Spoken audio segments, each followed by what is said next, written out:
Operation epic Fury কোনো আকস্মিক ঘটনা নয়, এর পেছনে রয়েছে কয়েক বছরের পুঞ্জীভূত উত্তেজনা, বিশেষ করে 2025 সালের জুন মাসের 12 দিনের যুদ্ধ এবং পরবর্তী অভ্যন্তরীণ অস্থিতিশীলতা। 2025 সালের সেই যুদ্ধের ক্ষত ইরান এখনো কাটিয়ে উঠতে পারেনি, যেখানে অন্তত 610 জন ইরানি নাগরিক প্রাণ হারিয়েছিলেন এবং নাতানজ ও ফোর্দোর পরমাণু স্থাপনাগুলো প্রথমবারের মতো সরাসরি মার্কিন ও ইসরায়েলি আক্রমণের শিকার হয়েছিল। মাত্র এক বছরের মধ্যে কয়েক দফা গভীর সংকটে পড়েছে ইরানের খামেনি রেজিম। শুধু বাইরের শক্তির হামলা নয়, অভূতপূর্ব জনবিক্ষোভ দেখা গেছে সাম্প্রতিক সময়। রিয়েলের অভাবনীয় দরপতন এবং মুদ্রাস্ফীতির প্রতিবাদে জানুয়ারি মাসে তেহরানের গ্র্যান্ড বাজার থেকে শুরু করে প্রতিটি বড় শহরে বিক্ষোভ ছড়িয়ে পড়ে। এই বিক্ষোভ দমনে ইরান সরকার যে কঠোর পথ বেছে নেয় তা আন্তর্জাতিক মহলে তীব্র প্রতিক্রিয়ার সৃষ্টি করে। এতে নিহত হন হাজার হাজার মানুষ। কয়েকটি মানবাধিকার সংস্থা হিসেবে প্রাণহানির সংখ্যা 30,000-এরও বেশি। মার্কিন প্রেসিডেন্ট ডোনাল্ড ট্রাম্প এই হত্যাকাণ্ডকে রেড লাইন বা চূড়ান্ত সীমা হিসেবে ঘোষণা করেছিলেন। বিশ্লেষকদের মতে ইরানের এই অভ্যন্তরীণ দুর্বলতা এবং জনগণের সাথে সরকারের তৈরি হওয়া বিশাল দূরত্বকেই মার্কিন প্রশাসন ও ইসরায়েল তাদের লক্ষ্য অর্জনের সুবর্ণ সুযোগ হিসেবে গ্রহণ করেছে। আমেরিকান প্রেসিডেন্ট ট্রাম্প তার দেওয়া শর্ত মানতে 19 ফেব্রুয়ারি তেহরানকে 15 দিনের সময় বেঁধে দেন। আক্রমণের ঠিক দুদিন আগে 26 ফেব্রুয়ারি জেনেভায় ওমানের মধ্যস্থতায় ইরান ও মার্কিন যুক্তরাষ্ট্রের মধ্যে পরমাণু কর্মসূচি নিয়ে এক গোপন আলোচনা কোনো চুক্তি ছাড়াই শেষ হয়। ট্রাম্পের পক্ষ থেকে ইরানের তিনটি প্রধান পারমাণবিক স্থাপনা ধ্বংস করার দাবি তোলা হয়। এছাড়া তেহরানের কাছে থাকা সমৃদ্ধ ইউরেনিয়াম যুক্তরাষ্ট্রের কাছে হস্তান্তর করার দাবিও তোলে ওয়াশিংটন। বলা হয় হামাস ও হিজবুল্লাহর মতো সশস্ত্র গোষ্ঠীগুলোর সঙ্গে সম্পর্ক পুরোপুরি ছেদ করতে হবে, অর্থাৎ এক কথায় আমেরিকার একটি পুতুল সরকারের ভূমিকা দিতে হবে আয়াতুল্লাহ আল খামেনিকে।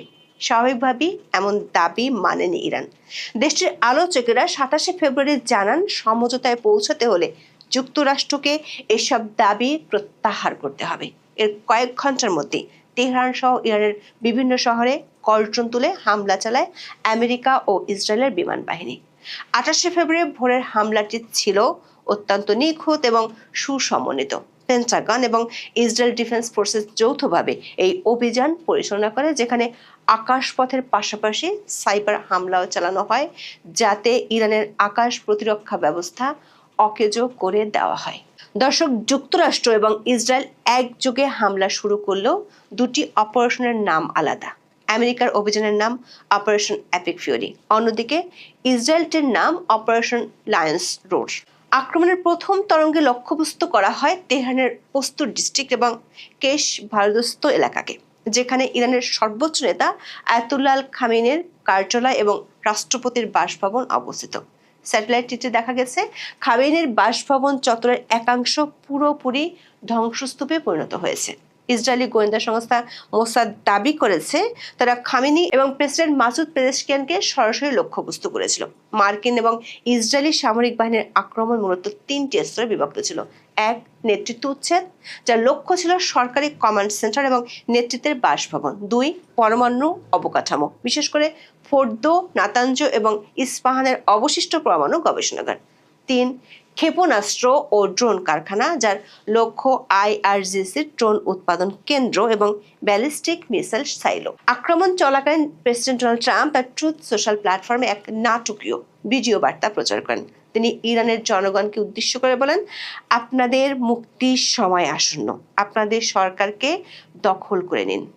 এটি কেবল একটি সামরিক ঘোষণা ছিল না, বরং কয়েক দশকের মধ্যে মার্কিন যুক্তরাষ্ট্রের পক্ষ থেকে ইরানে প্রকাশ্য রেজিম চেঞ্জ বা শাসন পরিবর্তনের প্রথম সরাসরি ডাক। ইরান দীর্ঘ সময় ধরে যে প্রক্সি যুদ্ধের কৌশল অবলম্বন করেছিল তা এবার সরাসরি যুদ্ধের রূপ নেয়। আইআরজিসি তাদের পাল্টা অভিযানের নাম দেয় অপারেশন ট্রু প্রমিস 4। ইরানের উত্তর পশ্চিম এবং দক্ষিণ উপকূল থেকে শত শত ড্রোন এবং ব্যালিস্টিক মিসাইল ইসরায়েল এবং উপসাগরীয় দেশগুলোর দিকে নিক্ষেপ করা হয়। ইরানের পাল্টা হামলার মূল কেন্দ্র ছিল পারস্য উপসাগরীয় দেশগুলো, যারা দীর্ঘকাল ধরে মার্কিন সামরিক ঘাঁটিগুলোকে আশ্রয় দিয়ে আসছে। কাতারের দোহার আল উদাইদ বিমান ঘাঁটিতে একাধিক মিসাইল আঘাত হানার খবর পাওয়া গেছে। কাতারি প্রতিরক্ষা মন্ত্রণালয় জানিয়েছে তারা বেশ কিছু ক্ষেপণাস্ত্র ভূপাতিত করেছে, তবে একটি ভিডিওতে ঘাঁটির ভেতর বিস্ফোরণ হতে দেখা গেছে। বাহরাইনে মার্কিন পঞ্চম নৌবহরের সদর দপ্তর মানমাতে সাইরেন বেজে ওঠে এবং ইরানি মিসাইল সেখানে সরাসরি আঘাত হানে বলে বাহরাইন কর্তৃপক্ষ নিশ্চিত করে। আবুধাবি এবং দুবাইতে বড় ধরনের বিস্ফোরণ ঘটে। আমিরাতি কর্তৃপক্ষ জানিয়েছে শারাফনিলার আঘাতে অন্তত একজন বেসামরিক নাগরিক নিহত হয়েছেন। সৌদি আরবের রিয়াদে বিস্ফোরণের শব্দ শোনা গেছে, তবে পাল্টা হামলা ইরানের জন্য আরও জটিল পরিস্থিতি তৈরি করেছে। আরব দেশগুলো এই ঘটনাকে জাতীয় সার্বভৌমত্ব ও আন্তর্জাতিক আইনের চরম লঙ্ঘন হিসেবে আখ্যায়িত করেছে। উপসাগরের দেশগুলোয় ইরানের হামলার কঠোর নিন্দা জানিয়েছে সৌদি আরবও। হুঁশিয়ারি দিয়ে তারা বলেছে, রাষ্ট্রের সার্বভৌমত্ব ও আন্তর্জাতিক আইন লঙ্ঘনের ঘটনা চলতে থাকলে কঠোর পরিণতি ভোগ করতে হবে। এতে সহজেই বোঝা যাচ্ছে মধ্যপ্রাচ্য এবং আরব অঞ্চলে এক নিঃসঙ্গ শক্তিতে পরিণত হয়েছে ইরানের খামেনি রেজিম। তাদের দীর্ঘদিনের পুরনো মিত্রদের কেউ আর পাশে নেই। দর্শক, এই যুদ্ধের একটি অত্যন্ত গুরুত্বপূর্ণ দিক হলো অত্যাধুনিক অস্ত্রের ব্যবহার। ইরান দাবি করেছে তারা প্রথমবারের মতো পূর্ণ মাত্রায় তাদের হাইপারসনিক মিসাইল ফাত্তা-2 ব্যবহার করেছে। এই ক্ষেপণাস্ত্রটি শব্দের চেয়ে 13 থেকে 15 গুণ দ্রুত চলতে থাকে। অন্যদিকে ইসরায়েল ও তার অ্যারো-3 ক্ষেপণাস্ত্র প্রতিরক্ষা ব্যবস্থা এবং নবনির্মিত আয়রন বিম লেজার সিস্টেম ব্যবহার করেছে। আয়রন বিম ব্যবহারের মাধ্যমে মাত্র $3 থেকে $5 খরচে একটি ড্রোন ধ্বংস করা সম্ভব, যেখানে আয়রন ডোম মিসাইলের খরচ ছিল $50,000। তবে ফাত্তা-2 এর মতো উচ্চ গতির হাইপারসনিক অস্ত্রের বিরুদ্ধে এই প্রতিরক্ষা ব্যবস্থাগুলো কতটা কার্যকর ছিল তা নিয়ে সামরিক বিশেষজ্ঞদের মধ্যে বিতর্ক রয়েছে। অপারেশন এপিক ফেয়ারের সবচেয়ে বড় প্রশ্নটি হলো, আয়াতুল্লাহ খামেনি কি বেঁচে আছেন? ইসরায়েলি টেলিভিশন চ্যানেল 12 দাবি করেছে যে 86 বছর বয়সী এই সর্বোচ্চ নেতা সম্ভবত হামলায় নিহত হয়েছেন। তবে ইরানের পররাষ্ট্রমন্ত্রী আব্বাস আরাগচি এক সাক্ষাৎকারে দাবি করেছেন খামেনি জীবিত এবং নিরাপদ স্থানে আছেন। তবে খামেনির অবস্থান ও পরিস্থিতি নিয়ে নিশ্চিত কোনো তথ্য পাওয়া না গেলেও হামলায় ইরানের সামরিক নেতৃত্বের অপূরণীয় ক্ষতি হয়েছে। নির্ভরযোগ্য সূত্র অনুযায়ী বেশ কয়েকজন শীর্ষস্থানীয় কমান্ডার এই অভিযানে প্রাণ হারিয়েছেন। এরা হলেন ইরানের প্রতিরক্ষা মন্ত্রী আজিজ নাসিরজাদে, আইআরজিসি পদাতিক বাহিনীর প্রধান মোহাম্মদ পাকপুর এবং সেনাবাহিনী বা আর্তেশের শীর্ষ পর্যায়ের কমান্ডার আমির হাতামি। এই নেতৃত্ব শূন্যতা ইরানের সামরিক প্রতিক্রিয়ার চেইন অব কমান্ডকে ক্ষতিগ্রস্ত করতে পারে। যদি খামেনির মৃত্যু নিশ্চিত হয়, তবে উত্তরাধিকারী হিসেবে তার ছেলে মোস্তফা খামেনির নাম আগে থেকে আলোচিত হলেও বর্তমান বিশৃঙ্খল পরিস্থিতিতে আইআরজিসি সরাসরি ক্ষমতা দখল করতে পারে অথবা দেশ এক ভয়াবহ গৃহযুদ্ধের দিকে ধাবিত হতে পারে। ইরানের উপর যখন বাইরে থেকে বোমা বর্ষণ হচ্ছে, তখন দেশটির ভিতর এক অন্যরকম যুদ্ধের সূচনা হয়েছে। জানুয়ারি মাসের নির্মম হত্যাকাণ্ডের পর থেকে সাধারণ মানুষের মধ্যে ক্ষোভ ছিল চরমে। নির্বাসিত রেজা পাহলভি এই সুযোগকে কাজে লাগিয়ে সিংহ ও সূর্য বিপ্লব সফল করার ডাক দিয়েছেন। পাহলভি মিউনিখ নিরাপত্তা সম্মেলনে তার ভাষণে বলেছিলেন, ইসলামী প্রজাতন্ত্রকে শেষ করার সময় এসেছে। 28 ফেব্রুয়ারি আক্রমণের পরপরই তিনি ইরানি নিরাপত্তা বাহিনীর সদস্যদের প্রতি আহ্বান জানান যেন তারা খামেনির ডুবন্ত জাহাজ ত্যাগ করে জনগণের পাশে দাঁড়ায়। তার এই আহ্বান এবং ট্রাম্পের প্রকাশ্য সমর্থন ইরানি জনগণের একটি বড় অংশকে সাহস জুগিয়েছে। তেহরানের রাজপথে বিক্ষোভকারীদের ডিক্টেটর বা খামেনির মৃত্যু কামনা করে স্লোগান দিতে দেখা গেছে, এমনকি যুদ্ধ চলাকালীন অবস্থাতেও। মধ্যপ্রাচ্যের ভূ রাজনীতিতে দীর্ঘকাল ধরে একটি অলিখিত নিয়ম ছিল, কোনো আরব দেশ সরাসরি ইসরায়েল আমেরিকার পক্ষে ইরানের বিরুদ্ধে দাঁড়াবে না। কিন্তু 2026 সালের এই যুদ্ধে সেই সমীকরণ বদলে দিয়েছে। 2023 সালে চীনের মধ্যস্থতায় যে সৌদি ইরান সম্পর্ক উন্নয়নের উদ্যোগ নেওয়া হয়েছিল, তা এখন পুরোপুরি ধসে পড়েছে।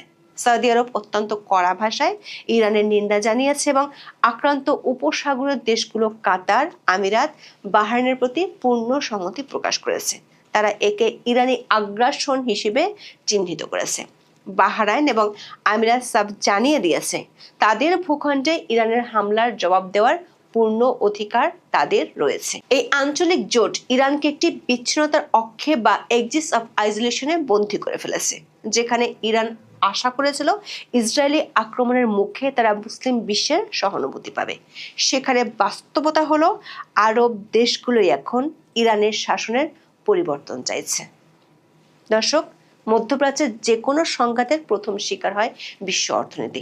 28শে ফেব্রুয়ারি সংঘাত শুরুর কয়েক ঘন্টার মধ্যেই ব্রেন্ট ক্রুড অয়েলের দাম ব্যারেল প্রতি $73 উঠে যায়। বিশেষজ্ঞরা সতর্ক করেছেন, এটি কেবল শুরু। যদি ইরান তার চিরাচরিত হুমকি অনুযায়ী হরমুজ প্রণালী বন্ধ করে দেয়, তবে বিশ্বে তেলের বাজার এক মহাপ্রলয়ের সম্মুখীন হবে। ইরান যদি মাত্র একদিনের জন্য এই প্রণালী বন্ধ করে, তবে তেলের দাম $120 থেকে $150 পৌঁছাতে পারে। এছাড়া যুদ্ধের কারণে বিমা খরচ এবং ট্যাঙ্কার পরিচালনার খরচ আকাশচুম্বী হবে, যা প্রতিটি পণ্য ও সেবার দাম বাড়িয়ে দেবে। সৌদি আরব এবং আমিরাতের পাইপলাইনগুলো কিছুটা তেল বাইরে পাঠাতে পারলেও তারা হরমুজের বিকল্প হওয়ার জন্য যথেষ্ট নয়। ইরান দীর্ঘকাল ধরে রাশিয়া এবং চীনের সাথে তার কৌশলগত সম্পর্ককে ঢাল হিসেবে ব্যবহার করে এসেছে, কিন্তু অপারেশন এপিক ফিউরি শুরুর পর দেখা যাচ্ছে মস্কো এবং বেইজিং অনেকটা সতর্ক অবস্থান নিয়েছে। রাশিয়া বর্তমানে ইউক্রেন যুদ্ধের কারণে নিজে সংকটে রয়েছে। যদিও তারা ইরানকে অত্যাধুনিক আকাশ প্রতিরক্ষা প্রযুক্তিতে সহায়তা করেছে, তবে বর্তমানে সরাসরি যুদ্ধে তারা মার্কিন যুক্তরাষ্ট্রের সাথে সরাসরি সংঘাতে জড়ানোর কোনো আগ্রহ দেখায়নি। চীন ইরানের তেলের সবচেয়ে বড় ক্রেতা হলেও তারা তাদের মধ্যপ্রাচ্যের বিনিয়োগ এবং বিশ্ব অর্থনীতিকে অস্থিতিশীল করতে চায় না। ওয়াল স্ট্রিট জার্নালের বিশ্লেষণে বলা হয়েছে, রাশিয়া ও চীনের কাছে ইরানের গুরুত্ব কেবল একটি ভূ রাজনৈতিক গুটি হিসেবে, কিন্তু তারা ইরানের জন্য যুদ্ধে যাওয়ার কোনো প্রতিশ্রুতি দেয়নি। প্রশ্ন হলো, কি হবে এই সংঘাতের পরিণতি? অপারেশন এপিক ফিউরি বা ট্রু প্রমিস 4 এর মাধ্যমে মধ্যপ্রাচ্য পয়েন্ট অফ নো রিটার্ন বা ফেরার পথহীন মোহনায় দাঁড়িয়েছে। এই সংঘাতের পরিণতি নিয়ে 3টি সম্ভাব্য দৃশ্যপট কল্পনা করা যায়। প্রথমত, শাসন পরিবর্তন এবং গণতান্ত্রিক উত্তরণ। যদি খামেনির মৃত্যু নিশ্চিত হয় এবং আইআরজিসির উপর হামলা অব্যাহত থাকে, তবে অভ্যন্তরীণ বিদ্রোহের মাধ্যমে ইরানের বর্তমান শাসনের পতন ঘটতে পারে। রেজা পাহলভির নেতৃত্বে একটি অন্তর্বর্তীকালীন সরকার গঠন হতে পারে, যা মধ্যপ্রাচ্যের দীর্ঘদিনের শিয়া সুন্নি দ্বন্দ্বের অবসান ঘটাতে সক্ষম হবে। দ্বিতীয়ত, আঞ্চলিক মহাযুদ্ধ বাঁধতে পারে। ইরান যদি তার সর্বশক্তি দিয়ে এবং লেবাননের হিজবুল্লাহ ও ইয়েমেনের হুথিদের ব্যবহার করে পূর্ণ মাত্রায় যুদ্ধ চালিয়ে যায়, তবে এটি কেবল মধ্যপ্রাচ্য নয়, বরং বৈশ্বিক শক্তিসমূহকেও টেনে আনতে পারে। সেক্ষেত্রে বিশ্ব অর্থনীতি এক দীর্ঘস্থায়ী মন্দার কবলে পড়বে। সবশেষ, ইসরায়েল আমেরিকার কৌশলগত বিজয় ও পিছু হটা। মার্কিন যুক্তরাষ্ট্র যদি ইরানের পরমাণু অবকাঠামো এবং নেতৃত্বের মূল অংশ ধ্বংস করতে সক্ষম হয়, তবে তারা শাসনের সম্পূর্ণ পরিবর্তন না ঘটেও এক পর্যায়ে পিছু হতে পারে। তবে ট্রাম্পের ম্যাক্সিমাম প্রেসার 2.0 নীতি অনুযায়ী তারা এবার ইরানের শাসনের পরিবর্তন না হওয়া পর্যন্ত শান্ত হবে না বলেই মনে হচ্ছে। দর্শক, আমাদের বিশ্লেষণ হলো 2026 সালের এই 28শে ফেব্রুয়ারি মধ্যপ্রাচ্যের জন্য একটি নতুন শূন্য বছর। যে ইসলামী প্রজাতন্ত্র 1979 সালে এক বিপ্লবের মাধ্যমে জন্ম নিয়েছিল, 2026 সালের এই মহাপ্রলয় হয়তো তার পরিসমাপ্তির বার্তা বহন করছে। তবে পরিবর্তনের মূল ইরান এবং সমগ্র বিশ্বকে কতটুকু দিতে হবে তা নির্ভর করছে সামনের দিনগুলোতে তেহরান এবং ওয়াশিংটনের পরবর্তী পদক্ষেপের উপর।